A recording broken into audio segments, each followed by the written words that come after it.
मोर ना पंचानन मेहर बरपाली कुष्टापड़ा मुई 2024 डिसेम्बर के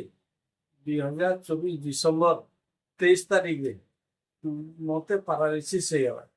तापर मैं डॉक्टर देखा भी हो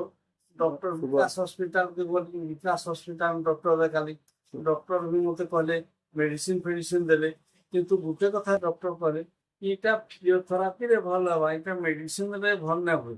दुनिया भर मोर प्रॉब्लम अच्छे बोली डॉक्टर मते कहले बोले मैं फिजियोथेरापी भी करी फिजियोथेरापी कला बोले मोर आखि पानी बाहर जाता है एति पेन होता है सीवियर पेन माने मुझे आशा छाड़ी देती जे मोर आर भल हेबा बोली मोर पारालिसिस टा भल हेबा बोली आशा छाड़ी देती किंतु 1.5 वर्ष पर सुदाम मेहर सुदाम भाई हमर आसिक मते विवाह देली विवाह जेतन मु खाई जाए खाइला पर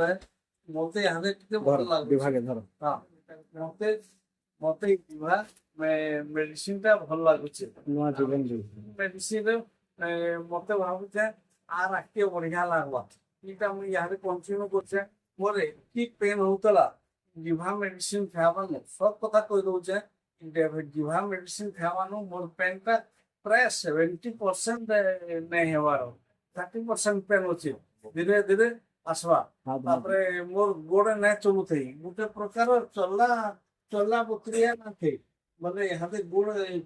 মু চালি পারলি ন কিন্তু ছোটে ছোটে চালু थे কিন্তু চালি পারলি না হাতটা মোর बिल्कुल काम ना देते কিন্তু ইহাতে হাত भी मोर 30% आके আসলাম মতে এন্তা লাগুছে মই বিবাহ খাই করে বল হইনি